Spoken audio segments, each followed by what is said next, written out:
Alright guys, debated. I said there was a surprise stand-in, but he left. And then everyone from Sacred came in again. So I don't know. Someone must have leaked the password, and then a certain ex-mid or feed player must have wandered in, and they had to kick him out. Without naming names. But we're gonna have Sacred going up against Show.Rising in Game 3. As Show, well, they were just relentless in the last game, and Sacred, even though it seemed like they had a lot of power throughout different points of the game, it never quite came together at the same time. And of course, that means you don't have as much power as you think you have. So we'll see what happens in this third game. Again, winner moves on to face up against SG Esports, which I think is tomorrow. I'm not actually sure. I don't even know if it's been scheduled yet. But you know what? That's tomorrow's problem. For right now, Winter Wyvern AA. I think we're going to have a little bit of a frosty opening here. Quick look at the bans. Tusk is going to be taken out, along with that Omni Knight, Bane as well. I mean, lots of those previous games coming back to bite these two teams. And they'll make sure that those aren't going to be happening moving forward. Show's rotations have been pretty damn good. I've been very impressed with theirs, and Sacred not getting the Earth Spirit for Matthew, or some more of his more staple heroes, maybe is going to be costing them a little bit of that early game. But I mean, for the first like 5 some odd minutes, Show were just all over the place with that Sand King. Like, no matter where the Sand King went, anywhere he went, death would follow, and not in a good way. So it was a pretty good display from the Show early game, just getting the Slark that free space, getting OD some free space as well, and hell, get a late game Slark and OD. It's pretty hard to beat, honestly.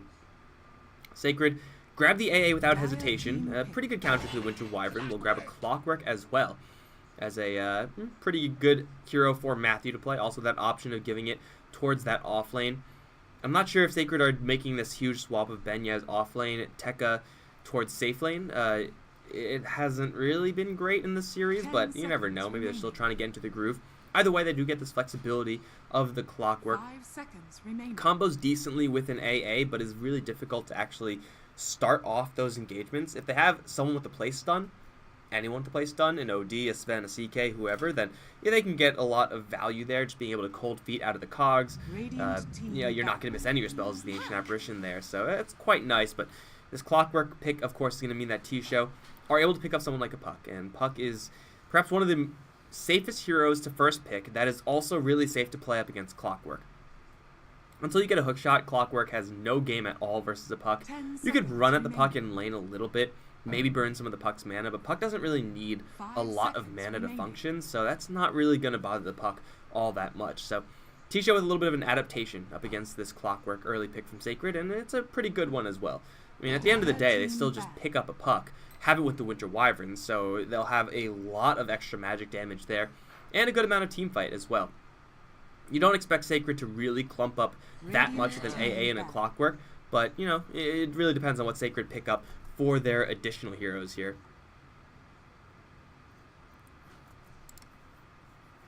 Guys, this is on the, you can see, on the SLI Season 4 ticket.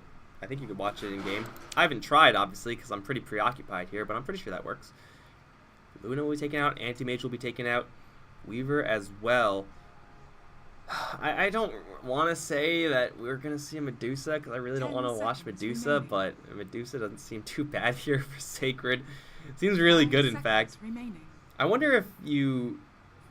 So the talent, level 25 talent on Medusa, Split Shot has the modifiers. Does Chilling Touch count as a modifier? Do you just Chilling Touch everybody? Or do you just Chilling Touch your primary target? That's how it should work. I don't actually know. But,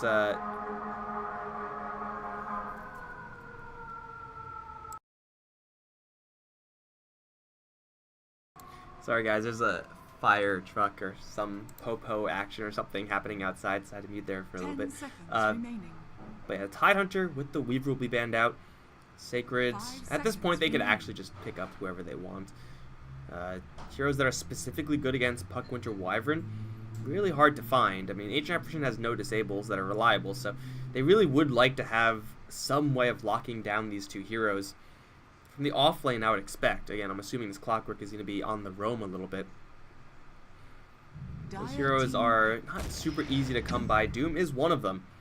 Doom is a pretty safe pick as far as countering the Winter Wyvern and the puck. Obviously, just slap a Doom on them, you're going to be pretty happy. Is going to be 100% now, locking the Clockwork into that forward position, which, again, has a struggling time up against the puck, but should be fine for the most part outside of that. 5 seconds remaining. Now, what do T-Show want? Anti-Mage, Luna both being kicked out. Definitely is room to slip a Medusa in here. Although up against a Doom, going for your cores is usually a little bit of a struggle. Medusa is going to be one of the safest picks in the mid lane up against Doom, simply because she's not really reliant on her active spell casts. You could maybe mix things up. Lone Druid, again, Wraith King are probably some of the better ones, but no, going for a Sand King again.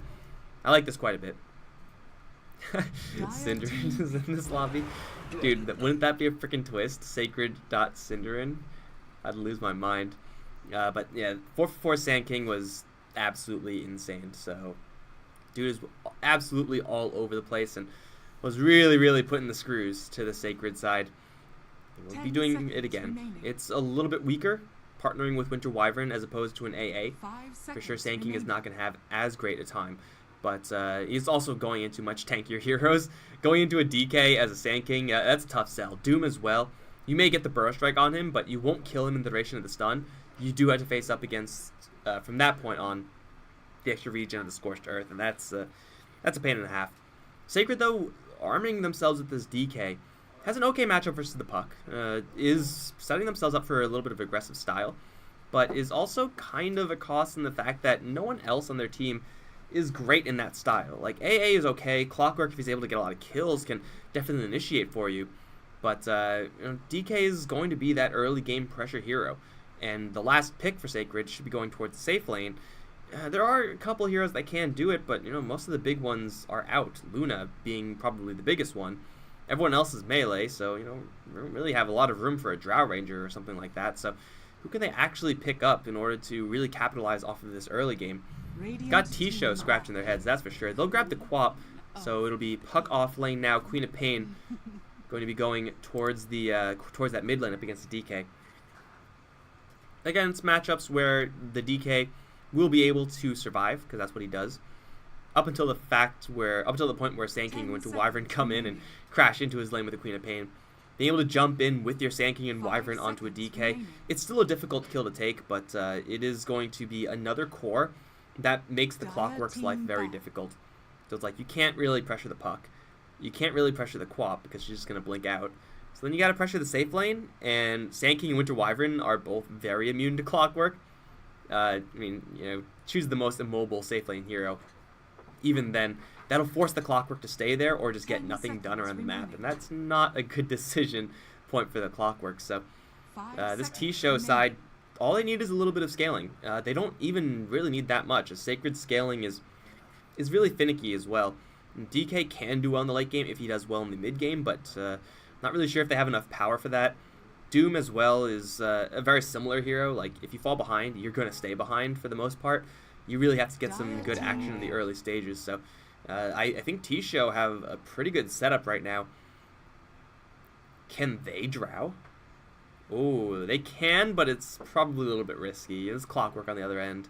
There's Doom on the other end, who's probably going to be going for some sort of mobility item. 10 seconds remaining.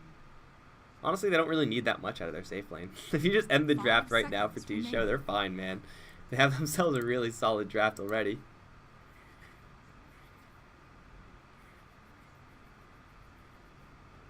Maybe something like just a Sven, just some extra damage. There we go. Gyrocopter, that's fine.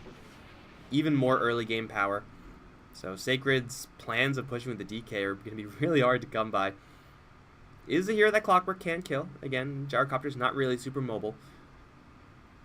But the Sand King and the Wyvern, like, that damage combo is intense, and Sacred will grab the TA last. So what do we have? Leo Style's going to be playing that TA. And it looks like Sacred have, in fact, just swapped up their roles. Tekka's now the safe laner guy, and looks like Benjaz is going to be on the off lane. Leo Style TA is going to be okay up against the Queen of Pain. Like, she'll survive. Is definitely a little bit more of a struggle to survive as a TA once the Sand King and the Wyvern come in. So that might be an issue for Leo Style. Whoa, Winter Wyvern, calm down there. What the hell? Thank you, Gaben. Thank you for making a absolutely flawless and bug-free game. And this is going to give Sacred that early game punch that they need. Getting a safe lane DK means that you're going to have those extra items. And you can kind of play like a lifestealer, if that makes any sense. Just get an armlet and then just kind of be just a relentless right clicker. You don't really have quite an explosive time as a lifestealer, but you do have a stun, and you're up against Queen of Pain, Puck. Those stuns are going to be invaluable. With the minus armor of the Templar Assassin, maybe Sacred can start tempoing out the map, but I mean, Templar Assassin's push power isn't really like as explosive as someone like a Death Prophet's. It does seem like I'm not really too sure about this Sacred draft. I do like what T-Show have quite a bit, as long as they don't get run over in the early game. And again, the Clockwork has like such bad matchups as to heroes he can gank that I'm pretty sure T-Show are going to be okay in their lanes, really regardless of what happens. It's nice to get rid of that winter terrain. I did not like that. Too bright for my eyes. But we got Benjaz playing that Doom, Matthew, on the Clockwork. Following up with Boots first, obviously. Pretty standard stuff. Leo Style is going to be on his TA. He does like this hero quite a bit from what I've seen. On the bottom side, got Masoku on the Ancient Apparition with Tekka's DK on the safe lane. On the other end, PTT is on the Quap. 4for4 is on the Sand King with Hijack right behind him as the Puck. They're going to be pushing forward. I don't really think going to be getting that much done here unless Lolling Blue's Winter Wyvern comes in, maybe Terrence's Gyrocopter. But, I mean, TA right now is a melee hero, so you're not really going to be punished by that move from Sand King, so it's all good. Interesting to see DK going in towards the safe lane. I don't think I've seen this in a long time, easily months, if not even years. The hero, usually when you're in the safe lane, unless you have just an overwhelmingly positive matchup, you're going to be splitting your experience with some sort of support, and DK really doesn't want to do that. Mid lane, I guess granted, isn't really a place where you can go and expect a vacuum 1v1 anymore. That's just not how it works. But it's super important for DK to get levels. Like, you absolutely need to get as much Breathe Fire and Dragon Blood as you can. You need 1 point Dragon Tail. You want to get faster Elder Dragon form. So from a safe lane, yeah, it's going to be okay, but I'm not really sure if this is going to be the cleanest experience because the opponent is Puck, which is going to be a pretty standard matchup, I guess. DK versus Puck is not too uncommon, but it's going to be the AA kind of absorbing some experience from the DK, and we'll see. If they might need the Ancient Apparition to help out this Templar Assassin a little bit. She's going to get bodied back a little bit by 4for4. Gotta watch out for that Burrow Strike. And again, she's like a melee hero, so what can she really do? She'll get Burrow Struck as soon as they see that side blade is picked up. Just immediately jump into action and start bullying her. Leo Style doesn't really have much to defend himself with until he gets to level 2. And even then, like, yeah, you can block the Burrow Strike, but you're still going to be taking a lot of right clicks afterwards. With the Shadow Strike, which you're probably not going to get meld to dodge, it's generally just not worth it. So Leo Style's harassment is going to be pretty intense here. Matthew, some mana burn on PTT, but that's about it. Actually gives a little bit extra gold towards PTT with those charges, so yeah, that happened. Up towards top lane in the meantime, Benjaz is going to be facing up against Terrence.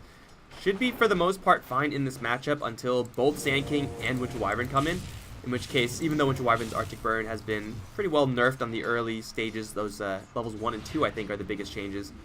And those usually do hit Doom pretty hard. It's not going to be a concern until the levels come up with the Gyrocopter, level 3, level 4. At that point, you really have to worry for your safety, but till then, he's pretty much by himself. He's farming right alongside Lolling Blue, and he's doing just fine at it. Benjaz is going to get pushed out of this lane here. He's going to grab the creep wave while he's at it. 4for4. Looking to intercept is just a little bit too late, just a hair. Can't really do anything except for poke him a couple times. Doom has no armor, keep that in mind, so every single hit does hit very hard. As it stands right now, DK is working with absolute free farm, as you would expect. This TA, though, up against this dual lane with limited assistance from her Clockwork friend, can't really do all that much. At least the Sand King's only level 1, so that level 1 Burrow Strike is not really a huge threat for Leo Style. But for sure, he is going to be under the gun here. Other than that, though, cores are being... they're trading kind of evenly. Radiant with perhaps a slight lead. And that is good for them. They absolutely do need this lead coming out of this laning phase. You're running a safe lane DK. You kind of need to have that early game lead just to snowball that into the first tower. Once you get the first tower, you get the next tower, rinse, repeat. I'm not really sure what build he's going to be going for here. I expect it's going to be like maybe like a power treads. Oh, Masoku's in a little bit of trouble here. 4-4 coming out of nowhere with a chair. Orb is going to be completely off the mark, but it doesn't matter because Sand King had that one in the bag anyway. They'll grab the first blood again on Masoku. I think, no, last time it was on Matthew. But either way, it's been T-Show to grab the first blood, I think, in all 3 games. Mostly thanks to 4-4.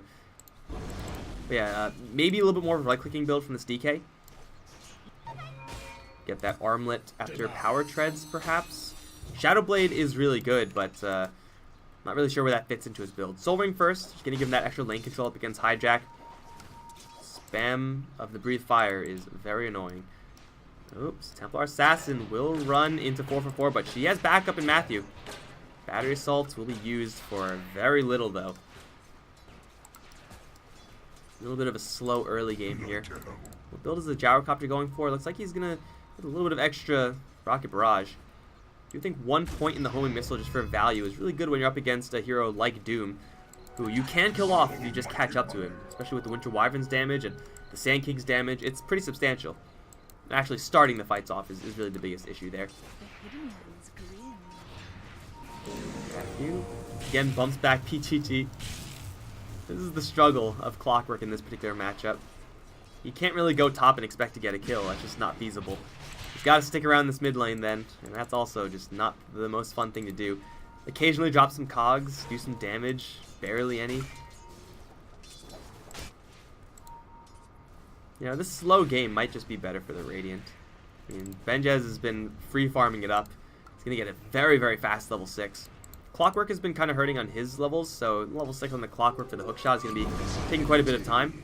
But level 6 on Doom and DK can actually get some pretty serious room for the Templar Assassin, who can do some pretty decent damage in the early game if she's, you know, absolutely free farmed and gets an early Blightstone. For the most part, though, needs a little bit of time before she's at full strength. And Soku is going to get picked off first thing. Tekka is here as well, but he only is limited to Breathe Fire every once in a while. Other than that, not really super useful. There goes Misoku again. These kills on supports, usually just expendable heroes, but when you're getting them on the Sand King, getting that extra movement speed, getting 1100 gold, I mean, shit, it's only 5 minutes in the game. Maybe you even consider just say, screw the Tranquils, screw all these upgrades. Never mind, he's not going to do that, but he's going to go for a pretty standard Sand King build. That Blink Dagger, though, is being accelerated by quite a bit, even stealing some of this experience away from Leo style. Is that going to give him a level 4? Ooh, yes it will. That's level 4 on the Sand King. Sandstorm now up, and he's going to steal a couple of them, actually. A good portion of them. Sandstorm even going to deplete some of those defensive charges. Now he's on the run. Has a TP, and he should be fine. In the meantime, TA, yeah, she does get that stack, but not much of that experience. So, Quap now pushing forward for that level 6. We'll get it. Speaking of level 6s, though, Tekka going to show off his on the bottom lane. Oh, the salve. That was unfortunate. He's still going to look for this tower. This Corrosive Breath is going to put it into deny range. And I don't think he can actually kill it off. He's going to go for it, though. It's fortified, and now he's going to try to TP out. I don't think that's happening. Corrosive's still on it, but the tower is now deniable, and that hurts so much. In any game, regardless of where your DK is, if you're playing with the DK and if you get the tower denied from you, that hurts. The hero doesn't really farm all that quickly. The hero doesn't want to farm. He wants to push towers. He wants to fight. And that gold that he just missed out on is going to really, really cost him. And it's also going to cost everyone else. Like, obviously, everyone on the team gets gold for that. TA would have really liked to use that gold. Upgrade her boots, perhaps. Start going for that, I don't know if you Desolator first or Blink first. Probably Desolator first. Although Blink first isn't that bad here either. Just try to get on top of the Gyrocopter, chase down a Puck. It doesn't really seem like that's going to be getting her many kills, honestly. They're just too mobile. 3-0 and T-Show are holding down the fort right now. The Sacred timing push is still going to be coming. But off of that tower deny, it is expected to be quite a bit less impactful. He'll have another dragon form, and he's going to straight rush this Shadow Blade to get some initiation off. PTT, gonna find Leo style. That's about the reason why you need level 6 on Clockwork and a Shadow Blade on DK, so he actually killed these heroes. Let's see what they can do versus Benyaz in the meantime. He will back off. Does see them coming with this Obs on the high ground, so no secrets here. 4-4 is going to jack the Bounty Rune and maybe even get himself to the Invis Rune. Oh, it's going to be close. Nope, can't get it. Oh, hijack though. With PTT, ends up killing off the AA. No Sonic Wave used, no Coil used, just a very soft hero versus a very high damage offlane hero, and it's going to be the 4th kill on the AA, and now looking for the Templar Assassin. Sonic Wave is not going to be blocked by their faction. Leo style stick charges, but the orb is going to clip him, and he will go down. Leo style is going to take a spill, and that is going to once again put a little bit of a damper in the offensive plans of Sacred, as T-Show now get a 5-kill lead. Looking for a little bit more. They still have the coil. They're going to wrap around on bottom side. This is not going to be spotted anymore. The ward has timed out. They'll see Matthew have to fight through the cogs right now, as 4-4 is just going to look to charge in, try to help his friendly Gyrocopter. It's too late though. Gyro's already dead. Splinter Blast will throw out, will do about nothing, as there'll be a coil to drop only onto Matthew. That'll keep him at a distance. Allow everyone else to escape. Looks like Terrence did not quite expect his backup to not be there. He's going to lose his life. But this gank squad of T-Show is so incredibly dangerous. And again, as long as the Sand King is participating in this gank squad, farm for the Blink Dagger is going to be coming in slowly but surely. Keeping the DK, using his Dragon form to kill off a Gyrocopter is actually kind of fine for T-Show. Obviously you don't want your Gyrocopter to die, but as long as the DK isn't pushing your structures, then you kind of have to be happy about that. Because, you know, this is all just map control for T-Show that they are going to remain in control of. That's easier farm for the Gyrocopter. Safer farm for heroes like Sand King and Winter Wyvern, who don't really often get a lane to themselves, so when you do farm, you have to be really safe in doing it. You gotta get in and get out very quickly. Having tower as cover is super nice. 1-5, Sacred. Gonna get Blightstone to Blink Dagger first on the TA. Matthew is going to get a dagger thrown at him. Got him. But this Blink Dagger in the Sand King is not going to be the fastest in the world. Certainly have seen worse timing, especially against the pressure draft.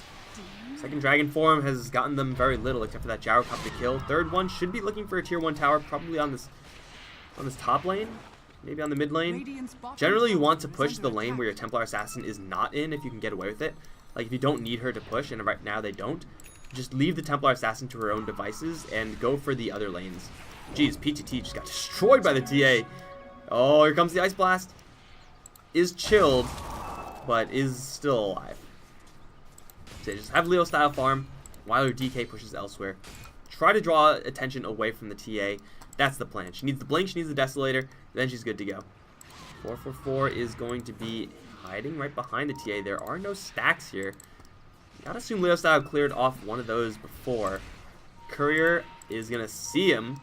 No, maybe they saw him? Yeah, okay, they definitely saw him. Courier's vision is very low. Or very small, rather. The vision range is low. If you English, that's how you say that. The puck is gonna jump straight over Tekka. But, you know, still Tekka. And a gun for that tower. Fortification is once again available. Hijack's base damage is quite high, but Benjaz has that Doom, and he's going to just run straight in for the puck. Gets silenced, though, and he will be forced to fall back a little bit here. Tower is still alive. Splinter Blast going to connect into Benjaz as well. Missile is coming in, but he's so fast, and he's getting so much regen. Thanks to that Scorched Earth being maxed out. He will get clipped by the missile and the orb. There is no coil mana, though. Just 10 short.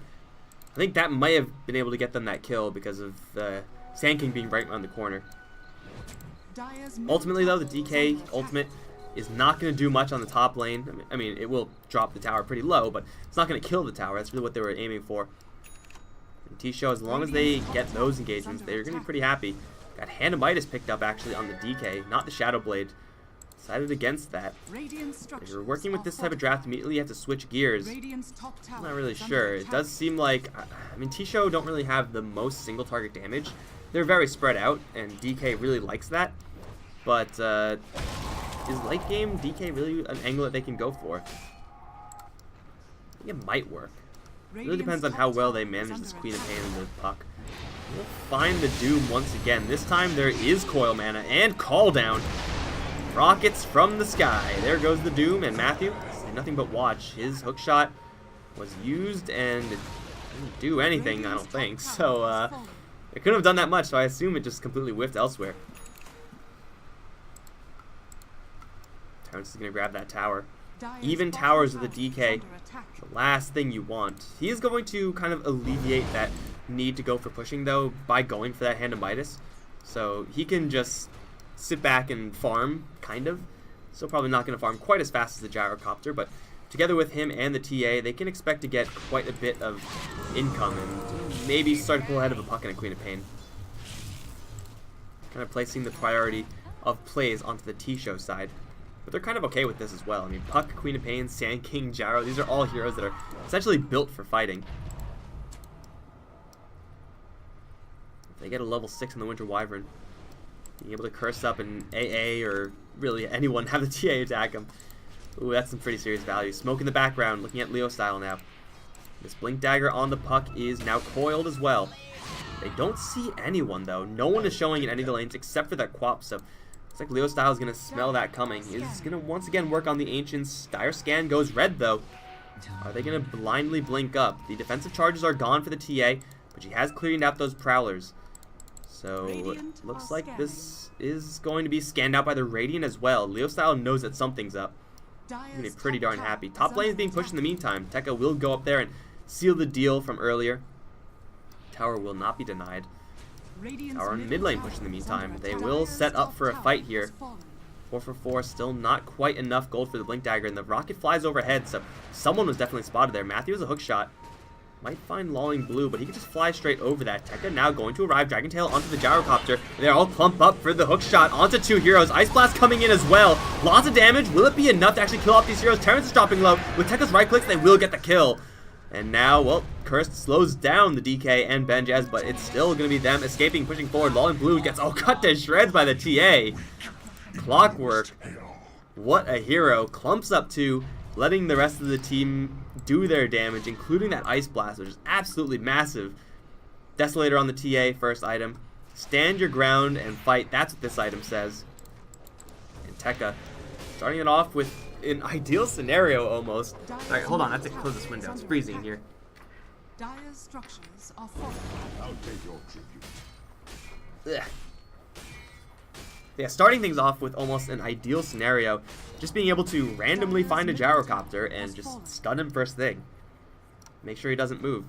That, of course, means that the hook shot is impossible to miss because, hey, he's literally not moving. Leo style now almost has that Blink Dagger Deso combo. That fight may have brought Sacred back into that momentum position they really want, where they can just systematically go through all the towers and just look for these objectives and look for these fights. Though losing the Templar Assassin here, that's not ideal. Ice Blast coming in will land onto a couple as Matthew's going to try to help out a little bit. The Embrace will not save the Sand King because it doesn't heal up against an Ice Blast. Matthew will take a lot of damage here. Even Gyrocopter getting picked off by Masoku and Benjaz as Hijack now finds himself stuck in the Roche Pit. But the Curse is going to give him enough space to orb himself out. He will be just fine. Masoku now goes into the Roche Pit, maybe looking for that deny. He is poisoned by the Queen of Pain, and here comes the Dragon Knight actually from the outskirts. Breathe Fire will kill off the Quap. Hijack will kill off the AA, but slip right on through. It's a 3 for 3 exchange, and slightly benefits T-Show. But Tekka's still alive, and that means that this tower is going to be fully pushed in with that full splash from the Red Dragon. Benjaz, I think, got the kill. No, it looks like Masoku got the kill on Terrence. They were able to kill off the Gyrocopter really, really quickly, despite him not really being in the target of focus. Doom is up in 13 seconds. That Doom wasn't even available for that last fight. Hand of Midas on DK, going for Blink Dagger next. Again, I say this every single time it's a DK, but it's like the hero, he doesn't farm for Jack. Like, he's so slow at farming. But if he is able to get items up, he's such a powerhouse. He has the range spot. Oh, whoa, whoa, that's not a good spot to be in, bro. Hookshot misses, though. Maybe he's going to get out of here? I don't think so. That's not a good spot to burrow strike into. They're going to be able to isolate the clockwork and quickly bring him down. Even Masoku, caught with the double missiles from the call down, will fall. Double kill for Terrence here. 2-for-1 trade, not a bad one for T-Show, especially with the tower. Easily claimable on this bottom lane. But again, if you're able to get items as DK, like you're so bulky because of Dragon Blood, you're doing so much damage to everyone because of your Elder Dragon form. It really depends on what talents you go for. Like, you can get the plus damage, you get the plus strength, which is usually pretty standard. But man, it just helps you just be an unkillable juggernaut. It's actually insane. Again, that's only if you're able to get these items and actually keep farming the next item, and then the next item, and then the next item. Right now he's not doing too bad. He's on top of the net worth chart. It's okay. Being a #1 in farm is okay. Pipe drums. Going to a Heaven's Halberd for the Doom. And as great as it is to dump your flat cannon payload, it's really hard to do when you're disarmed. Matthew, just looking to get a good eye out for his allies to go into Roche. Goes out, of course, with that Desolator. Full scouting here from Matthew of PTT, with the Blink Sand King behind them, are ready to go. Ice Blast is not going to see all that much, but they do see them jockeying for position. This time, Sacred are going to pull back. They've learned their lesson from previous games. The Ice Blast is going to get a quick glimpse of vision there. We'll call it quits. Good call, man. As fast as TA can push and kill off Roche with the Desolator, like, it's just not worth the risk of being hit with a coil and the epicenter. It will just straight kill everyone. So they'll smoke up instead. 4-4 is a Blink Dagger. He may be able to pop this smoke, but no, they'll just smoke and wait for Tekka to get into position. Orb through will once again see Roche. This time, though, Benjez is in the front. 4-4 is spotted by a flare, so vision is even better this time for Sacred. It's dropping lower and lower. Long Blue is going to try to close in with the curse. Roshan, still not dead just yet. Ice Blast point blank, though, as the Puck and the Winter Wyvern will both be barbecued. 4-4 is here. He's not sure what he should be doing. He's going to burrow strike in. Aegis on the floor, and he takes it again! Oh my god. He's probably going to die to this one, though. But you know what? You've done your job, bro. You've denied the Aegis. That is that the third Aegis steal in this single best of 3? I think it is. Jeez, this Sand King player. Who is this guy? Somebody get him a freaking medal. Now, that is going to cost T-Show quite a bit. Like, they've lost a lot of heroes from this. And Leo Style, even though he may not have an Aegis, still has a Desolator, so he can push pretty darn quickly. But man, that was some pretty nice play from T-Show, all things considered.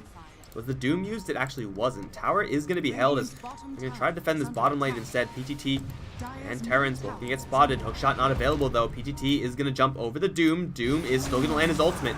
And now the tick of the battery assault means that Quap is pretty screwed. Oh, the Infernal Blade. That's going to do some damage. It doesn't really do that much additional initial damage, but it's still just a Doom right-clicking. That's still pretty good. TA, by the way, is going for BKB next. Lots of things will still cut through it, but really important to get rid of that Sand King threat, that Queen of Pain and Puck threat. Puck obviously has no game up against BKB up until the point where he gets his Aghanim Scepter, and he's not at Yule's yet, so that's going to take quite a long time. That Aegis pick off, or the Aegis deny, let's say, it slowed down Sacred quite a bit. Again, taking towers, that's what they want to do, and pushing with Aegis means that you take towers that much more easily. T-Show are doing a pretty damn good job in this entire best 3. I know I've said it several times already, but my god, I didn't expect much from this crew. They are definitely impressing. Oh, Hand of Midas, get the value. Looking for the kill instead. He's going to get Burrow Struck. Blink out from the Sand King, but Matthew with the hook shot foresight will catch Terrence, and that should be a Gyrocopter to fall. Does quite a bit of damage back to the Clockwork, but no way to escape that. Tekka, please. You're triggering me. Use your Midas. Oh, he's going to go for the puck instead. Hey, Midas's mid-puck kill.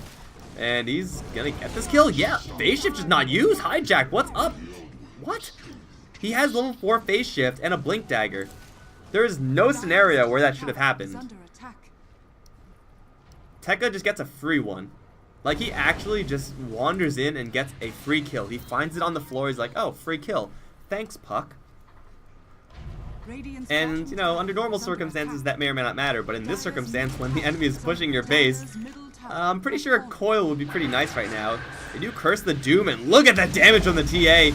Now the epicenter comes in. TA, bet she wishes she has an Aegis right about now. She will lose all of her defensive refraction charges, and Doom just killed off by his friend. Feels bad, man. Tekka's still on top lane. TK doesn't really push all that great without the Dragon form. Leo style though, looking at PTT. Ice Blast coming in, lands the big melt hit, jumps forward after PTT with the blink. Sonic Trap does a blink in 1 second. Oh, he got him. Dude, he like almost blinked before the Queen of Pain blinked. DK in the meantime is pretty screwed up on top side. Rocket Barrage gonna do a lot of damage. Actually, the cooldown mostly misses. Tekka's still alive. Thanks to the Dragon Blood, he's eventually gonna fall, as will Masoku, who decided to help out his friend. Not a good idea without Matthew's help as well. Or Leo Styles' help, I guess. So Tekka has a 6 kill spree being given over to the Gyrocopter. Still, every single game, the kills have been like literally even. Every single game. This is so weird. These two teams are actually really well matched up against each other. But this time though, Sacred, even though they do have an even kill score, they have the towers in their advantage by quite a large margin. 3 extra towers they've claimed, and Devour Gold, just farm gold, ancient gold from Leo style. Kill gold onto Lolling Blue? No. Look at Winter Wyvern just jet. Do they know where she is? Nope, Leo style actually just doesn't give a damn. Yeah, it was too late anyway. Wyvern with the haste rune, gonna find a free access route out of there. When DK comes back, he'll have a big item in that Maelstrom. Right now, he's not really working with much damage items. He didn't take the damage talent, just took the health, so he's really, really bulky. Plus, he has evasion from the Heaven's Halberd, but now actually getting a real damage item means that next time when he stands and fights, he might actually just get that kill. Like 2,700 HP, how much? 22 armor, with evasion, with now lightning and damage reduction from the Breathe Fire. Like, I don't know exactly how much EHP he actually has, but man, he has all of this by himself. Plus the Doom, who has the Insight Aura, the Barrier, and the Crimson Guard Shield, whatever it's called. It's called Guard. Thanks Ice Frog. It's really creative. Matthew's gonna get jumped on. Cog's not castable. He gets Silence first thing. Ice Blast is gonna come in, do some damage. Leo Style is gonna come in, try to look for 4-4, but he doesn't have the True Sight, so he can't get that kill. They do lift up the Puck and isolate Lolling Blue, but he's going to embrace himself. Physical resistance pretty good up against TA, I've heard. And the Burst Strike back in towards Templar Assassin. She is going to get guarded by the Doom, but still takes a lot of damage from the epicenter. Will in fact fall. Lolling Blue will be the trade, but it's a great trade for T-Show, especially if they can get Benjaz. That Crimson Guard, though, is holding. He's taking about no damage, but he has no backup either, so they can chase all day long, and they will do just that. Blink forward, and will get the kill. 4-4 is going to get jacked up by Tekka elsewhere. I'm not really sure why he tried to challenge the DK. I'm not sure if PTT is going to be feeling comfortable challenging the DK, because this DK is pretty darn swole. Yule Scepter will save PTT. He'll be able to blink out of there. Tekka is going to suicide. Look how little damage taken from that Puck. Like, he actually just took no damage from those right clicks. Go! They take down a tower. It's going to cost them a lot. That shrinks their lead from 8-point-something K to 6-point-something K. But they take down a tier 3 tower. I'm not entirely sure if that's worth it. I'm pretty sure Tekka would have been just a lot more useful in this area. At the very least, just a walking, talking stun.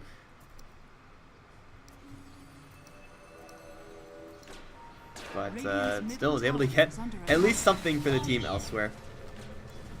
Really rough engagement having the clockwork. Kind of stuck first thing. The TA doesn't have any true sight, so choosing to go for the Sand King, but Sandstorm obviously will keep him safe. Oh, that's not a good place for an Ancient Apparition. He has a Hand of Midas. Oh my god. At least he used it. He's going to fall. Matthew as well will die almost instantaneously. Now Curse goes off onto the Doom. BKB on Terrence. You want to actually go for this guy. He doesn't guard up. Leo Styles right behind him, but he can't blink forward because of that call down. Now the Doom is kind of isolated. 4-4 is going to start chasing after the additional kill. Leo Style, though, going to turn straight around, and onto 4-4 is going to hop the BKB. Last time the BKB did very little. This time it looks like it'll do even less. There is a Burrow Strike here. Everyone and their mom going to chase forward. Really want that Leo Style. XD has been called, ladies and gentlemen. Break out your XDs. But you know what, Leo Style? You may have XD'd your way into survival, but your team got thrashed, so I'm not really sure if you should be XDing here. Tekka's back though. Oh, that was a big hit. Onto the 444 Sand King. Meld Strike, man. A Meld Strike does some damage, and Tekka shows up. Does use his Elder Dragon form for this, though. And he's not really able to do much else with it. Midas, there you go. So, yeah, he is, oh my god, level 21. That's insane. Does take the GPM talent, so he's going to just be completely decked out with items. I think 100% of the time take 40 strength at 25, and he's going to get that pretty quickly. Dire's top shrine is under attack. Tekka, not the ideal usage of dragon form, honestly. But still, he is going to be so fat. So BKB is here. Assault Cuirass could be here. Boots, you probably keep around for a long time. Obviously, you got Mjolnir to upgrade to.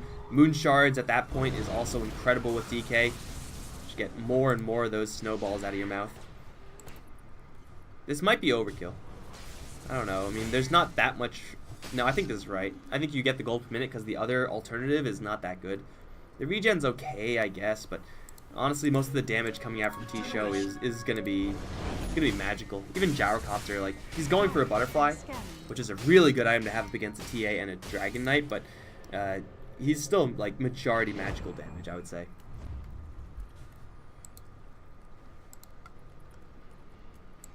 Smoke up now. Matthew, once again, the one on the front lines. They're not heading in his direction, though. Roshan is not spawned yet. They're pushing forward, and maybe they'll find Leo style. Pings are out, though. That's 444 pinging. If you see someone in the mid lane, Splinter blasting, they see the Queen of Pain as well. Benjaz is going to get jumped on. Does have the Crimson Guard and the Pipe, though, so he's the one that they kind of wanted to focus. Although he's dropping very, very quickly and will go down. They've also isolated Leo style. No BKB used just yet. Matthew as well, not in a great spot here. Is still hit with that guard, so that bubble will keep him somewhat safe. But a great Burrow Strike from 4-4 again. This Sand King delivers time and time again. Tekka now going to go into his BKB form and try to fight absolutely everyone. But the Gyrocopter is going to say, you got a BKB, I got a BKB. Let's fight, bro. They will back off. Then the Blink Dagger here for the DK. Can reinitiate with the Dragon Tail, but he has no more BKB, so if he does do that, he'll immediately get Burrow Strike. In fact, here comes the Burrow Strike right onto the DK. He does have the Insight Aura approaching him with this Doom. The Embrace is there onto the Sand King, and Tekka will get hit with the missile. More stuns. Terrence with the right clicks, doing very little, but Tekka will fall. Leo style now going to get cursed up, making sure that no one's actually right-clicking the Gyrocopter. Here comes the Epicenter, charged up. Benjaz a little bit late to the party with that. He just fought back. And just as he is going to get more life, he's going to get also a little bit more death, because Gyrocopter, he's absorbed the entirety of that Doom. He's going to get a double kill. Now chasing after Leo style. You can XD all you want now, dude, but again, your team has just been slaughtered right before your eyes. This is no Aegis, no cheese push. This is just all T-Show, man. And now the... you troll. Winter Wyvern, goddamn. Or Port Winter Wyvern. I guess it's better. Keeps him in the fight and goes to Roche. I think they can clear this. Oh, maybe. I don't know. Clockwork and Leo style are both up. They have Ice Blast on the way as well. Maybe they can make something happen here. There's not much mana here on T-Show. There's a double damage on Gyrocopter, right? You just flip the flat cannon switch and then he just goes nuts. Here comes the Ice. Here comes the Clockwork, but absorbed by 4-4. And now Matthew is walled off by all sorts of pain. Ripperino, beyond godlike here for Terrence. It's time to back off to a shrine. Unfortunately, there are no more shrines. This one is regenerating. This one's dead. Yeah, that's a little bit awkward. I like how I just automatically went here for shrine still. It's ingrained in me at this point. They do have the Aegis on the Gyrocopter, but having everyone else so low on mana, like, Clarities are great nowadays, but not entirely sure if that's going to cut it. 2k lead now for T-Show, as they are putting the screws back onto Sacred. And Leo style is able to do so much single target damage, but this Embrace with the fact that there's Sandstorm on the other end, Yule Scepter on the puck, like as soon as he pops his BKB, T-Show all just scatter in different directions, and there's not much the TA can do about that. They absolutely need a Doom to land on an important target, get that on the puck or the Queen of Pain, and they can get quite a bit done still. Get the DK into the mix as well.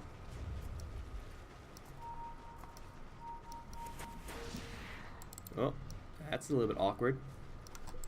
Got a gem on the puck, it looks like. Dire Scan is going to stay green. I'm just going to play some really offensive vision here in Tekka. Oh, Tekka. He is gonna smell something coming. He'll get out of here. No problems whatsoever. Terrence is getting some really fat items. I have Scotty is pretty much almost completed. I guess you upgrade S and Y into Scotty. That's pretty much what you do, right? You got a free slot for Aegis, so you do that as well. Do you have anything else that's cool that's coming up? What is this, Mjolnir build-up? No, it's an AC build-up. I get that extra armor up against DK and up against that TA. Even though DK is very magical with his build. Actually, he's gone for an MKB next, so yeah, that's actually going to be really nice to have that additional armor boost. Blink Dagger on the Wyvern, being able to lock down that TA. Even if you don't get her to kill an ally, that's still a point-click BKB piercing disable. That's still very, very nice value for lolling blue. Just stay way far in the back. Don't get hookshot. Don't get doomed first thing.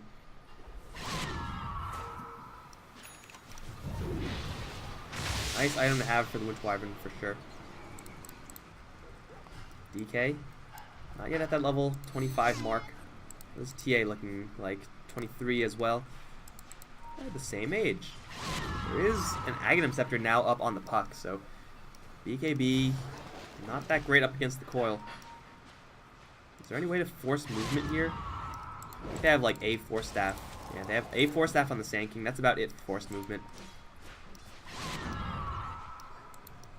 But that Aghanim Scepter, keeping everyone closely surrounded, gives the Sand King just all the time in the world to set up and get that epicenter off. Queen of Pain gets perfect angle, set up for the call down, maybe wait for another round of flat cannon. You know, one day we'll see global call down, guys. It's not this day. Really surprised, honestly, if there's this many level 25 heroes in the game. Only 34 minutes in. I feel like usually people are a little bit slower on that, but whatever, man. Radiant's top tower is under attack. Obs placed everywhere. Puck on the high ground does not see this Obs. They'll still walk in and take a free tower. High ground defense is not that strong for Sacred, though at the same time, sieging power is not all that impressive from T-Show. They have the Aegis, obviously, so they can pretty comfortably put Terrence on the front line and not worry about him. But he doesn't have an extra range out of him, no Dragon Lance, so it's going to be pretty hard for him to actually do damage safely. I'm not sure where that guy blinked off to. Matthew, don't go in for that, dude. This is still Aegis time. Cheese is on the quap. She'll back off. Does have that spell vamp talent now. Tekka is going to be spotted, and he knows about it as well. But he's also fine. How did they actually see him? That's a sentry ward hiding back there. Sacred get picked off on the outskirts like this. That could just be game. Yeah, from the back, Leo Style is going to find Lolling Blue, immediately embraces himself, not going to waste any time, take no chances up against this TA. I don't think they know about this Bloodthorn necessarily, but better to make sure you get that 100% TA resistance off than to actually let it hit you. In which case, there's no one who could save the Wyvern. Wyvern is the one who saves.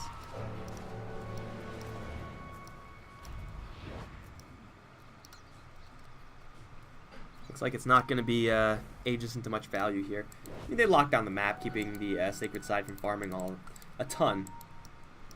Dire's bottom tower is under attack.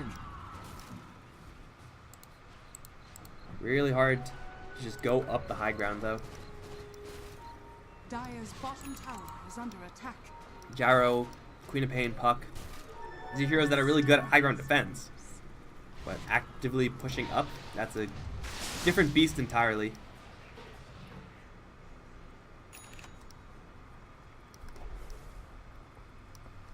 Rip, my tea is cold. A little disgusting. But at least I still have water. Thank whoever invented water, I guess. Dire are scanning. It's all about jockeying for position. Who is going to be that one poor sucker to get caught off guard?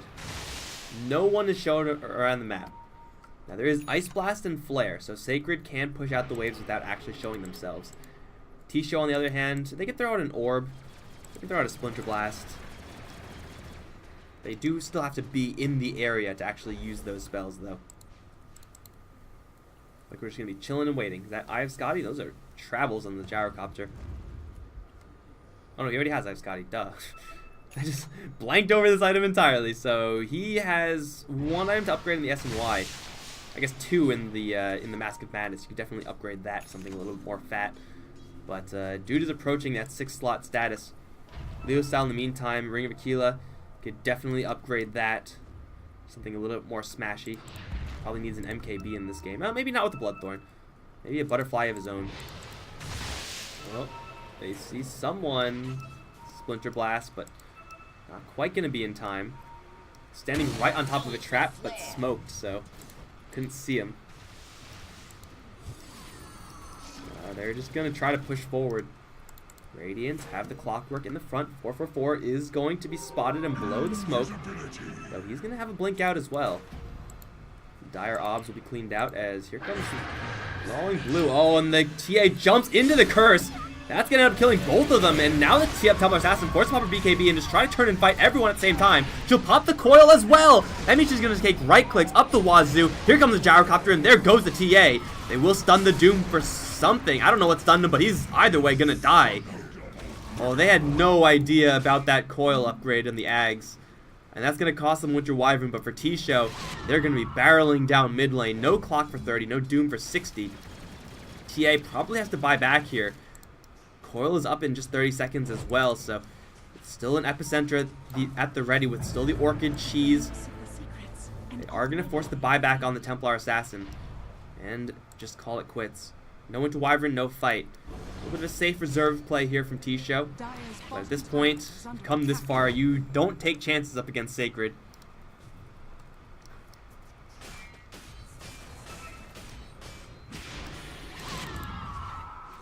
Salt Cuirass. I feel like this item has been being built forever.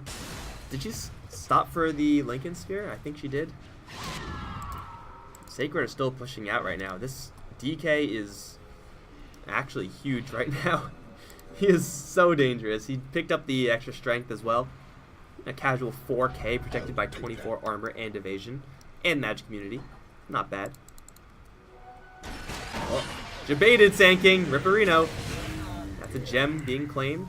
Cogs will prevent. Oh, no, maybe not claimed. Because, oh, TA. She pushed forward a little bit too far with BKB. She'll protect herself mostly, but ends up getting stunned by something. How does she keep getting stunned? What the hell happened?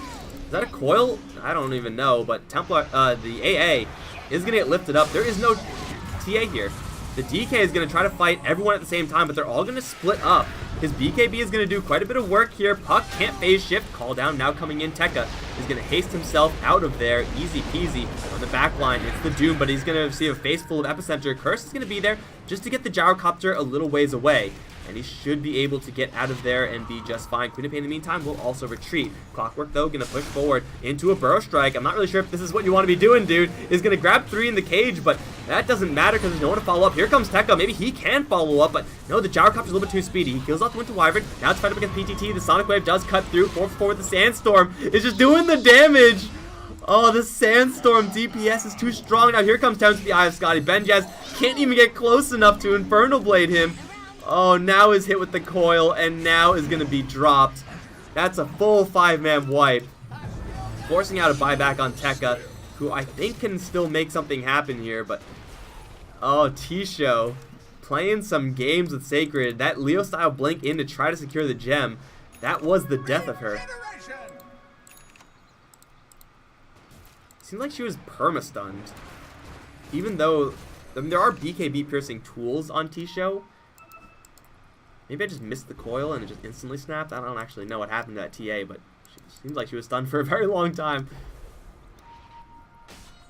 Now, this is going to be a large influx of gold for the T-Show side, but everyone was so banged up because of how powerful Tekka is right now. They did force the buyback onto the DK, but they can't really go for any more in the high ground, so they'll be forced to fall back for right now. Oh, baby, baby. Please, please tell me that is what I think it is. Oh, it's a nullifier. That is not what I think it is. Still, anti-BKB measures, TA and DK both crumble to that item. Not a bad one to have in the super late phase. And it's something that I kind of have to consider more often when I think about these super late game items. Okay, that Gyrocopter did not deserve that. They're going to go straight in towards Roche. That's Aegis. Here comes the curse. That's going to land onto the Templar Assassin Aegis. And that's all that's been picked up, actually. I don't know who actually got it. We'll check in a little bit. Clockwork does jump in. 4-4 is caught. He's been able to grab the Refresher Shard. Now embraced. He'll be just fine for a little while longer. And, well, Winter Wyvern will not. They will lose the Sand King and the Wyvern. Hijack on the way out. Might survive. Terrence is in a little bit of trouble now. Nullifies the Doom. Purges him. Tries to right-click him down. He's still very tanky. Terrence going to pop the Flat Cannon. Do a lot of damage. Doesn't actually have True Severs to the Doom. And the Doom gets absorbed by the Lincoln Sphere. PTT, though, he has a lot of armor from the AC. He's going to be able to blink down to the low ground just in time. Is he able to survive? No, the Breathe Fire clips him. Those three heroes are dead without buyback now in favor of Sacred. So, a little bit of a messy engagement there. They did not expect that Roche to go that quickly, it looks like. Aegis, who grabs the cheese? Where is the cheese? There's one cheese. Looks like Sand King was able to grab both the cheese and the shard. Absolutely incredible. But he is dead. And he's not going to come back anytime soon. Looks like Sacred do not want to push up the high ground because they're running out of Dragon form.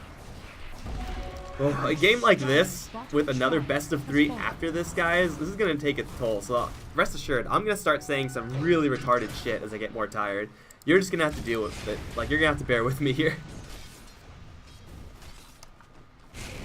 But, I mean, me saying retarded shit isn't too much out of the ordinary, right? That's about standard for Mike Loris cast. What is this? That's a Hurricane Pike build-up on Leo style. The super late game extra range. I mean, she's doing her job pretty well as far as the assassin part of Templar Assassin. Maybe thinking about how they're going to break the high ground? And still, there have been no Raxes taken, barely even scratched in this game. AA has had this talent for a long time. We're going to see some late game AA here. Pretty sure, I've never seen a level 20 AA and level 25 AA. Pretty sure you go right and then left. You want that Ice Kill Blast. You want the Ice Vortex. Chilling Touch damage is, not that great. It's okay. It's pretty powerful, but you really just want that utility tool, I think. What is Doom looking like? You got the Doom DPS. Pretty nice levels to have. Obviously, TA always gets the same one. Always. Gets that 4 fraction instances. Puck's got the GPM. Sand King's level 20. I mean, this is all more or less standard. Queen of Pain gets 20 spell block. That's pretty darn good. Lincoln Sphere effect. Up against a Dragon Tail, Cold Feet. Cold Feet isn't that good, I guess, but the Doom obviously being the big one. I do really like Scream of Pain Fears. Like, that's really good. But I think these 25 talents for Queen of Pain are both really powerful. Smoke up now. Matthew pushing forward, has the gem. 4-4-4 though is going to intercept Leo style. We'll be able to burrow strike him freely. Where's the follow-up? Here comes Tekka to back Leo style up just a little bit. Gets muted. Does still have the Aegis though. He's gonna lose it immediately. Tekka is standing his ground with the Daedalus, doing some pretty serious damage off to the side. Vengeance and Masoku, they're coiled up together. Not taking much damage though. The Epicenter does come in onto Tekka, taking quite a bit of damage here, and it looks like he will fall. Yes, he will. They've isolated Leo style as well. PTT is going to jump right away from Leo style as Terrence is going to focus down Benjaz. Gets another kill. This looks like it might just be the end. Burrow strike now onto Leo style. He is going to try to refract himself out of here, but he's not doing enough. The spill kills off the puck, but everyone will die for Sacred, and T-Show keep Terrence alive. The Queen of Pain is very healthy. Has a Refresher Shard now handed to her. Oh, that's a Moon Shard that he's going to eat. Nom nom. Even more attack speed. Benjaz has buyback, but he's not the one that they're scared of. Nor is Masoku. Nor is the Clockwork. With 10 seconds left, you probably don't buy back here, but that Ice Blast is going to kill off some range creeps. Big who cares. Jump into 4-4-4. Burrow Strike is there onto the Doom. Masoku's going to glimmer himself out to safety. He'll be just fine. They do fortify up. Still, this is a full minute until Sacred are at their full strength. Terrence is very low on mana, granted. Time to funnel out some, or ferry out, rather, some clarities. Perhaps it might just be. Templar Assassin actually just gets buyback. And now the hook shot back in from Matthew. Cogs will block their escape route, letting Leo Style go to town onto 4-4-4. Now the chase after PTT, though. He's got Lincoln Sphere. Matthew's right behind him. The damage. He's going to have a big jump away. Benjaz can't quite find him. Infernal Blade. It does cancel the TP, and they will be able to crush that Quap. And this game continues. This game continues. This is such a dead even game. Like 30 to 42, 11k lead, that doesn't matter in the slightest. It doesn't matter. It's all about who gets caught. It's all about the positioning in the fights. And, you know, having mana definitely helps you fight, I would say. So Leo Style, Benjaz, and Masoku all buy back. If they die, specifically Leo Style, that might just be it. King Tekka is, once again, alive. Doesn't have travels, but will teleport pretty close in. Daedalus, MKB, like, he's going to be doing some serious item juggling, but they are going to lay siege now. Terrence is here with enough mana to defend. Missiles will start flying out. Won't really do all that much. Missiles, a lot of missiles flying out. There are missiles everywhere. Oh, they've coiled the TA. She immediately blinks out and snaps it, but has so much backup here. Oh, the curse goes off onto the clockwork. TA, don't do it. Oh, why did you have to do that to your friend? Matthew's dead, but he does have a buyback. Easy snipes that Winter Wyvern.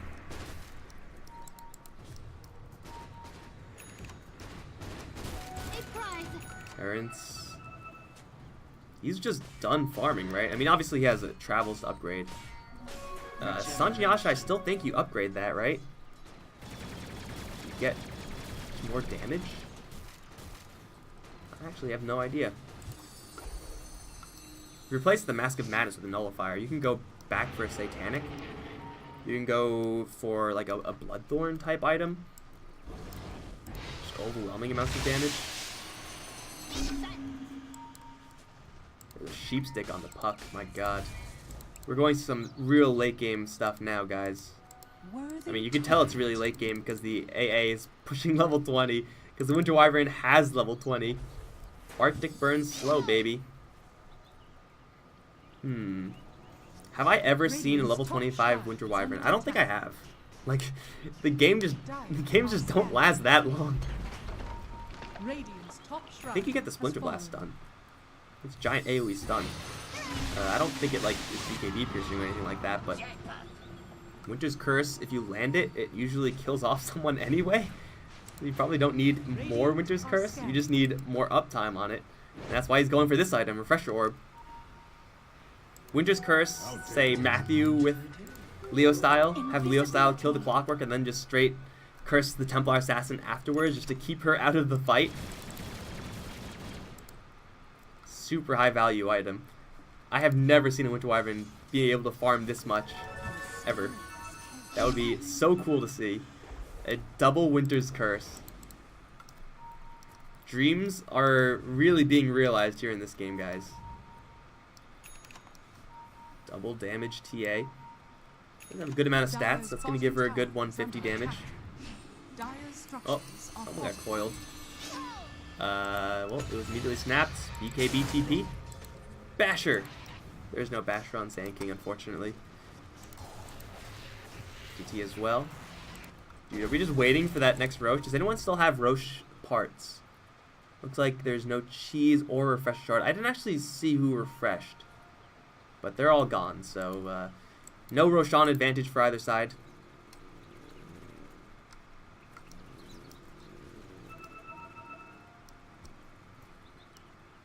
I actually have no clue who's gonna win. It's such a close game.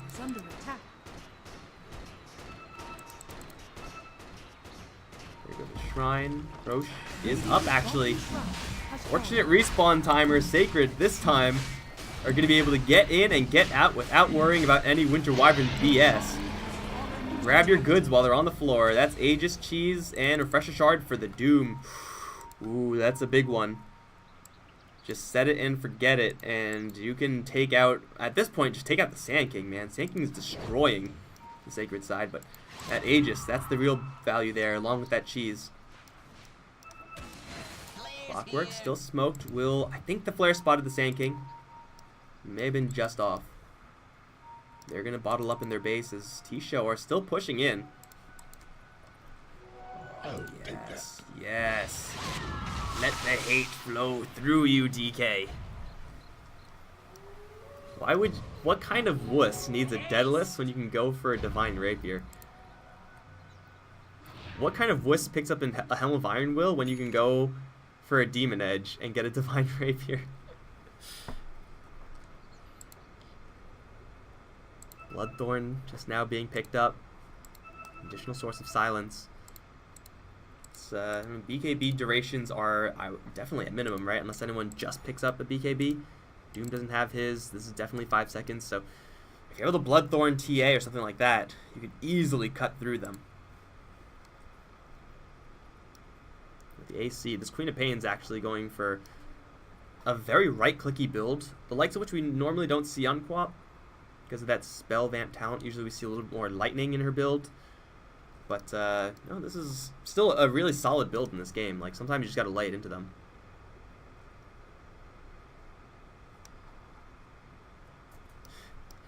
Game of Throws, Clown Fiesta. Hey, I'm casting this game, guys. I get to call it a Clown Fiesta. Show some class, viewers. Come on.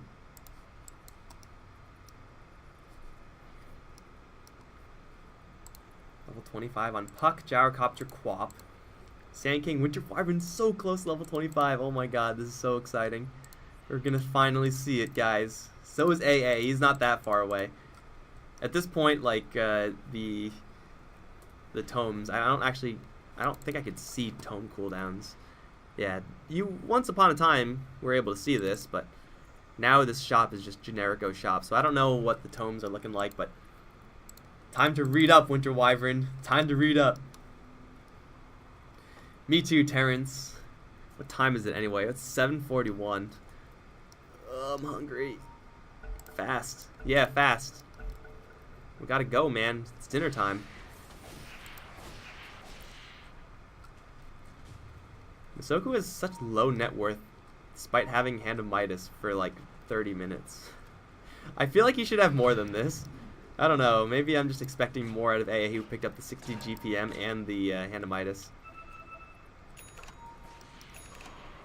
Oh, the doctor is in. The doctor is in, and the doctor is spotted if they were checking backpacks.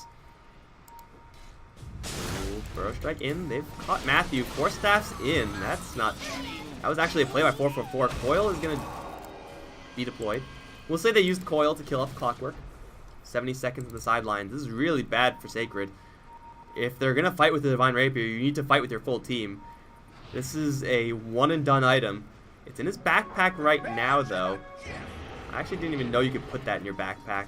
Leo Style is going to wander right into a Burrow Strike, and a Sheep Stick gets nullified as well, but now here comes the damage. The curse goes off onto the Dragon Knight, though. Sonic Wave on the top of the Templar Assassin. She does have the double life, and she will be able to refract one more time as the Gyrocopter is just looking for a target, but most of the people are invisible. Benyes has another Doom right now. Not really sure he wants to do it on. The Queen of Pain has Lincoln Sphere and the Spell Block. They finally drop the Templar Assassin once. Tekka, though, with the Divine Rapier just cutting through everyone. Now cheeses up. The splash damage doing some pretty serious work, but it gets hexed up again.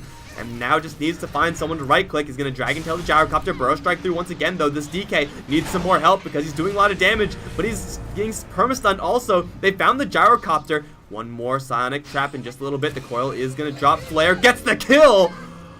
Oh, he is dead for 2 minutes. Did they do it? Did Sacred do did they do the thing with the Divine Rapier? It's breaking my brain. The DK holds. I don't know why he's killing Ancients right now. Classic pub techniques. Win a fight convincingly, go kill the jungle. It's 105 seconds left for the Gyrocopter.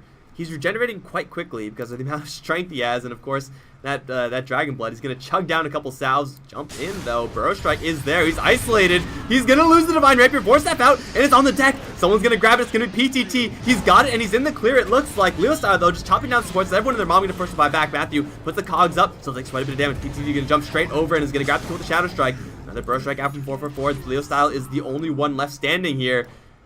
They have not done it. The Queen of Pain now has the Divine Rapier. Oh my sweet baby Jesus. I literally have no idea who's gonna win. They're just going for it. The DK still has a full 6 slot, but he doesn't have a buyback. The Queen of Pain is doing so much damage right now. She's gonna go for a Butterfly and with essentially 2 Lincoln Sphere effects.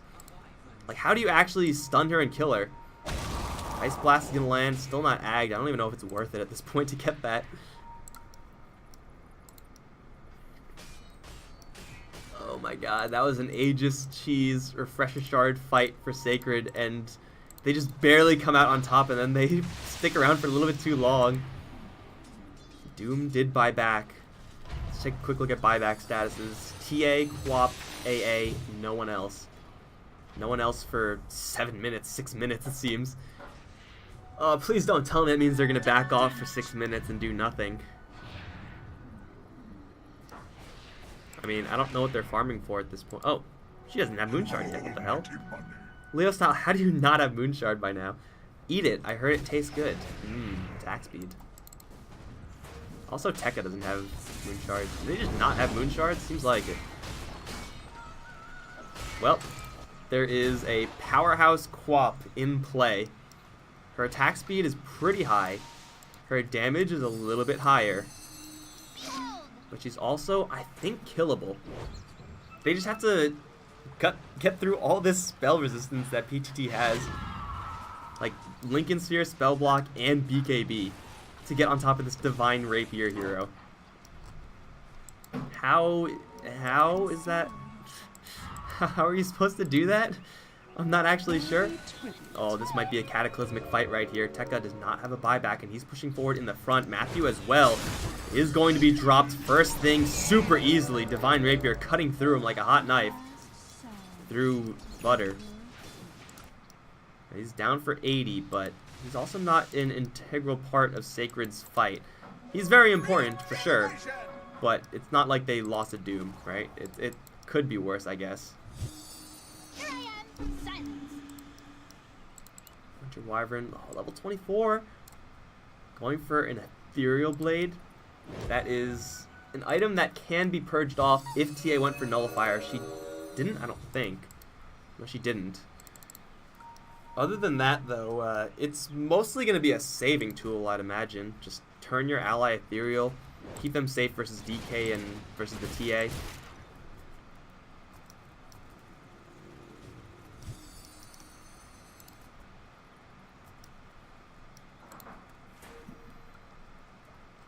Moonshards, more Moonshards. Moonshards for everybody. You know, get it on the Quap. That's probably priority number 1 right now. Oh, God, please, with the pauses. You don't need packets to play the game, guys. Just play it.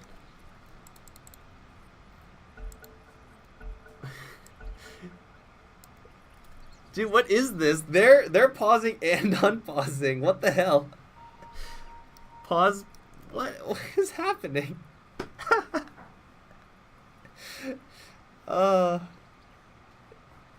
Yeah, okay. So I don't know. This game's a real barn burner, guys. And I have to go to the bathroom. I've been sitting here for 58 minutes. God damn it. Is it time for Divine Rapier number 2? I thought you would get the Moonshards, like become fully decked out, max out your kind of base hero before you build up a Divine Rapier.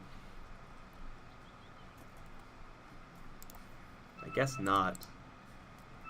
Winter Wyvern, give me that 2-second stun. I don't know if these guys have ever played against Winter Wyvern with 2-second stun.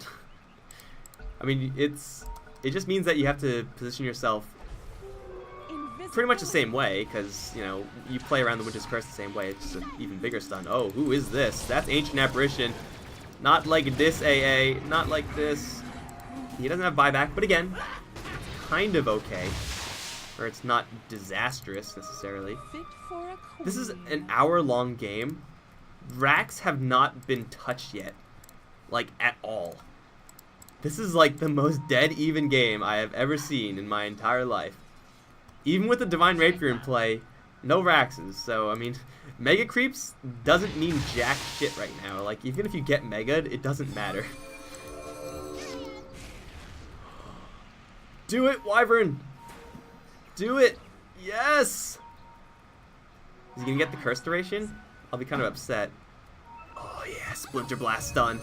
And Leo style gets sheeped up. There's a coil here, Burrow Strike here as well. Divine Rapier now cut through Fraction. She does have another set of it. BKB is there, but she's spotted. Leo Style's gonna go down. Does have a buyback though. And now the push is on. This Tekka split push is real though.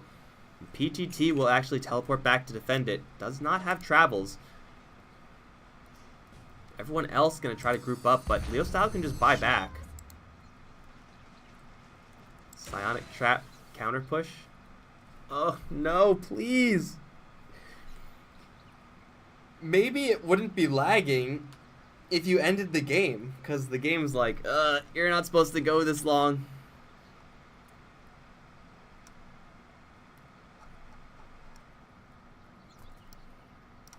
No, not 1 minute. Go now. I feel like the gyrocopter should probably... Oh. GG, we win. I feel like the gyrocopter should probably boost up this S and Y to something that's a little bit more serious. S and Y is great and everything. 25 minutes in. But you need something a little bit more, I don't know, divine. Let's use divine as the adjective to describe the gyrocopter's next item pickup.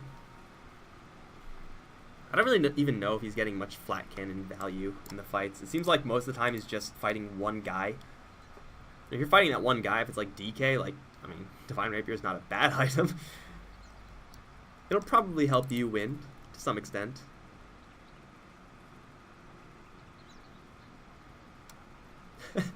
No Medusa game feels good, man. Yes, I'm so glad. I'm so glad we don't have a Medusa in this game. Yeah, the game would be so slow, it would take forever to end if we had a Medusa.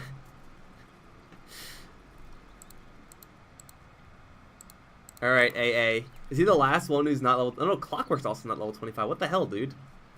Sand King, level 25. Sandstorm, slow, and blind. Do. There is True Strike on target. MKB. I don't think blind is really that huge. The slow, 50% is a lot though. If you're TA and if you're DK, you have a blink in, but you don't really have much else afterwards. Like, you don't also have a Hurricane Pike. So you're going to be just in that muck. Other than that though, Clockwork. I don't freaking know. I've never seen level 25 Clockwork in my life either. 20 is very frequent though. I'm not actually sure what they get at level 25. And AA, I definitely have no idea. I'm pretty sure it's the kill threshold. That would also only be really good if he had Ags. He's not too far away from it. Pleased to reconnect. Moonshard for Sand King feels good, man. Dude, get the Basher on the Sand King. I called that like 30 minutes in the game. Like, dude, get the Basher on the Sand King. Get him a Moonshard. Easy game. See, I'm only half joking. Like, at this point in the game, sheep sticks and like random disabling items, those are what win you the game. Like, by getting the additional hex off onto a DK, or disarming him with the Heaven's Halberd. Like, coming out of a support role, like, that can be absolutely game-changing. I say support role, I mean, 4/4 is, I guess, the 4 position, because that's his name, clearly. But, you know, just on these lighter, non-super damagey heroes, like, that's really where games are won and lost at this point. Clockwork doesn't have really anything. He was looking for an Ags a while ago. Looks like he decided against that. And AA, he's looking for an Ags, and he is going for it. But, Hand of Midas. The value. Get your talent. Get your gold, I mean. Oh, that's one way of getting gold. Dude, just go out there and Hand of Midas this camp. 1 hour has been hit. Dude, I haven't casted an hour-long game in a long time. All these games in the recent patches have been much shorter than this. Double damage gyrocopter, though. Plus 340. Cross flat cannon is not too bad. Are they really going to Doom push? Leo Style does have a buyback. And T-Show should know about this. I mean, should figure it. PTT. He's got the Lincoln Sphere and the spell block. From the back, though, it's a Clockwork. Looking to wrap around, ideally on the Winter Wyvern. If he can find her, and he does. And will they jump in towards PTT? Doom goes off onto the gyrocopter, and he's going to be forced to tuck tail and run. The Cogs catch 3 heroes. Where's the follow-up, though? There's no follow-up. The follow-up goes the other way as they curse up and immediately kill off their friend. Buyback comes in from the Templar Assassin. Tekka's taking a lot of damage here and is caught in this muck of Sandstorm, but they have caught the gyrocopter and brought him down. PTT, his Divine Rapier, is still live right now as Leo Style. He does have his refraction charges, but he is running dry on them, or will be running dry very quickly. All the backup, though, has fallen. That Cog setup from Matthew, though, just forcing everyone to back off into his Cogs. Are they going to push forward? Oh, he does have Rocket Flare True Sight. So sometimes you just got to see things, I guess. Zeus, eat your heart out. PTT, though, still has that Divine Rapier, was able to die buyback and then grab it again. Sure, whatever you say. But now no one has buyback. Looks like there are a couple of them that are coming up soon. Gyrocopter will have his now, so we're good there for the dire side. Matthew has his.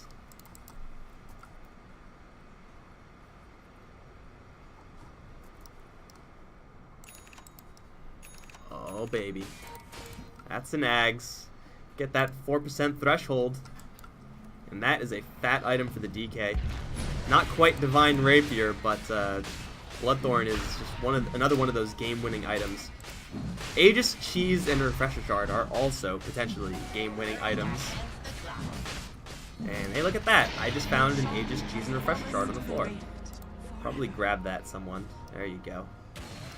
So now we have a double life TA, Cheese, and Refresher Shard, which probably isn't going to be staying on the DK, because that's just not that good, but you know what? That's fine. Still has that Cheese. We'll probably be able to use it pretty freely here. PTT, Divine Rapier, dude, Doom. Oh, that could have been pretty cool, but now Matthew is fine because PTT's not going to bother. Battery Assault, oof, close. No cigar though.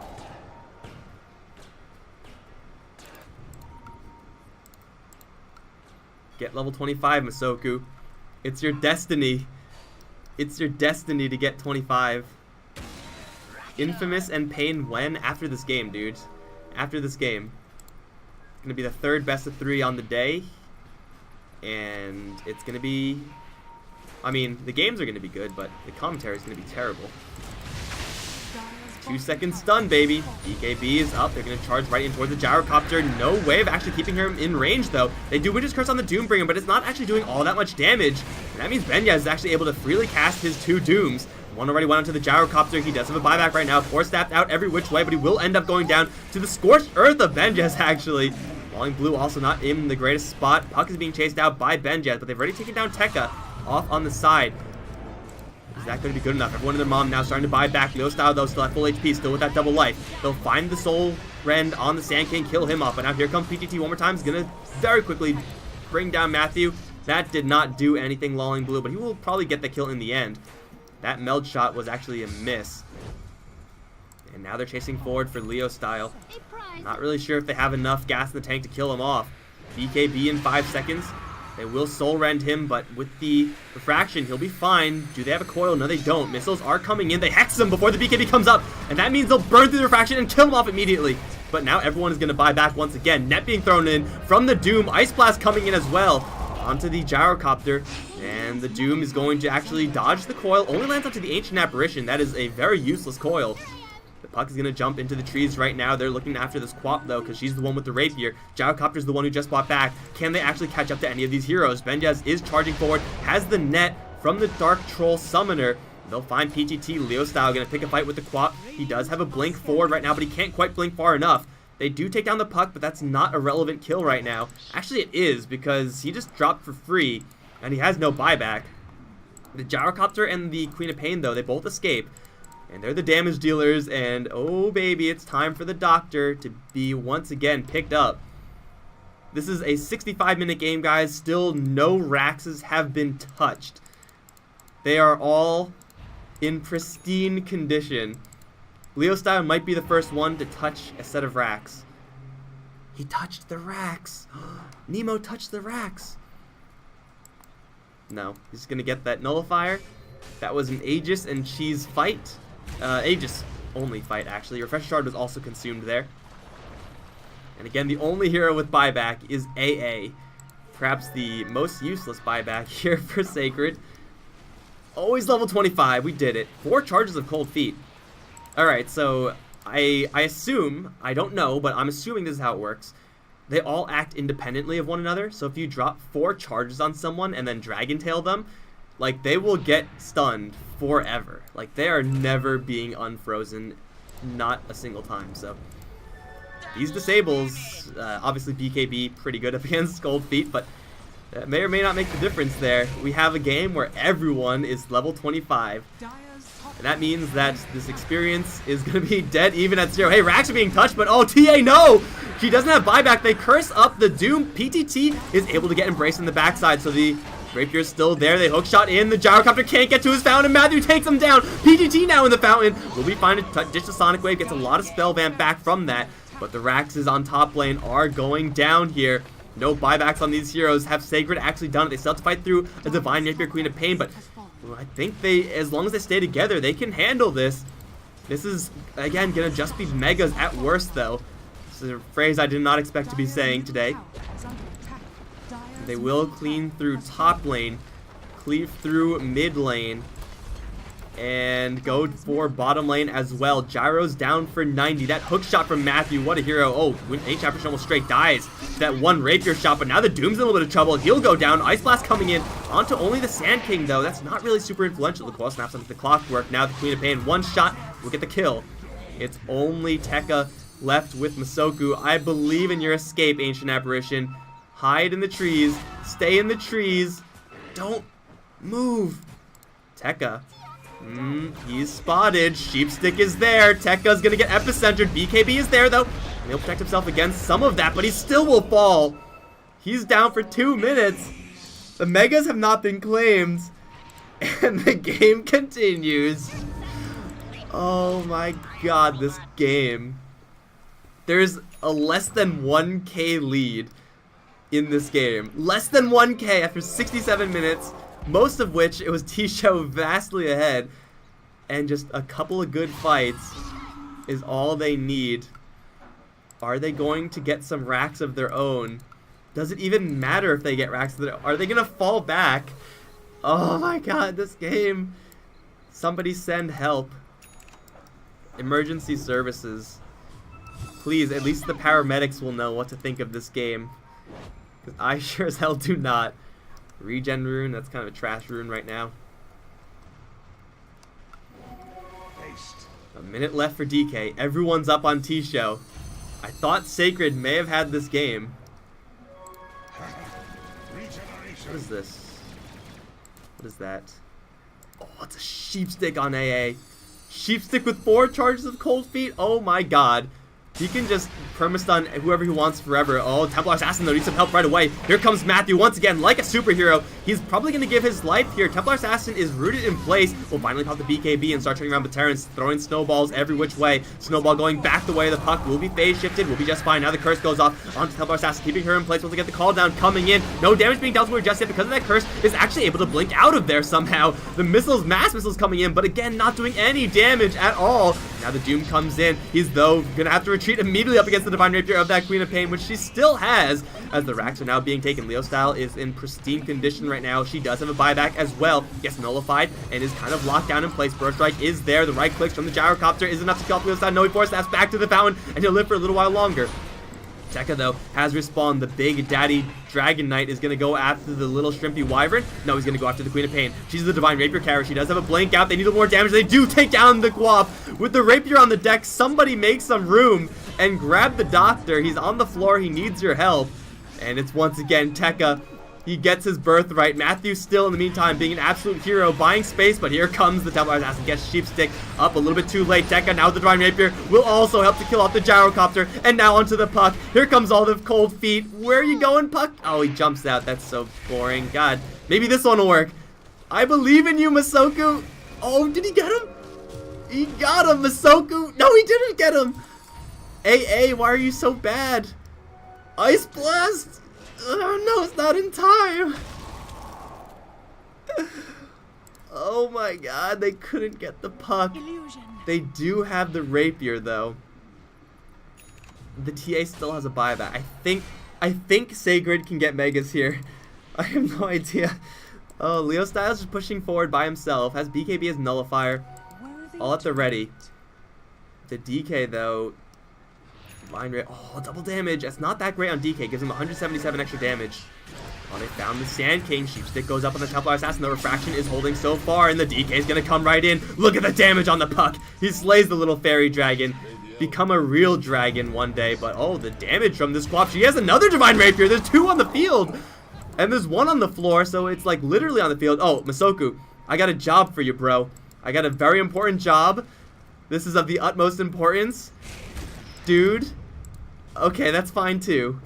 Doom now with the Rapier. Okay. I don't actually know what's happening. What's going on here? Calm down, guys. Calm down. I'm just gonna take my hands off the keyboard until something happens.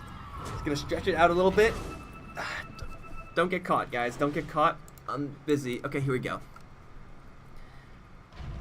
4K lead for Sacred after 71 minutes of game time.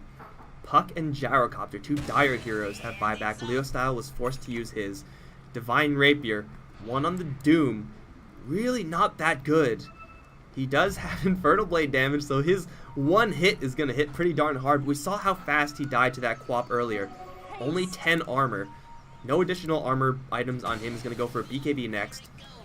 Like, I was kind of bullshitting about Masoku taking that Divine Rapier, but I actually think it might be just better for him to have it because he's a ranged hero. He doesn't have to worry about running in and then running out. There's a freaking disc on Gyrocopter now. This is some like truly next level late game shit that I mean, I'm only living in 2017. I don't understand this. This is like 2027 tech right now.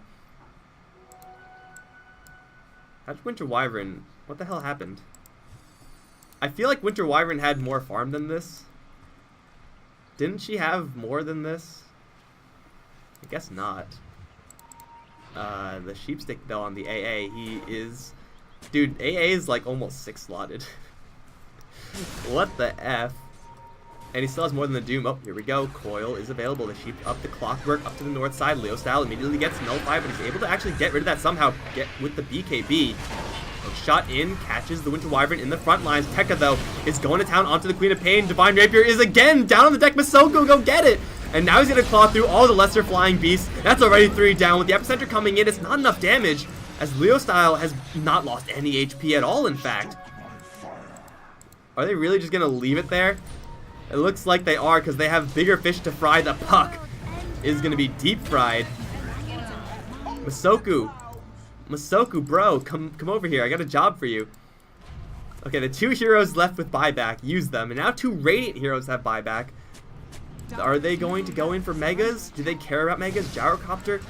He's going to get Dragon Tailed first thing. Tekka can't pop the BKB in time. The hook shot in is actually going to miss. They do catch a Gyrocopter and he will be dropped. He's dead for 2 minutes and Tekka is perfectly healthy. GG is called Sacred Win. Sacred Win, and there's an extra Divine Rapier for whoever wants it. Radiant victory. Dire's middle tower is under attack.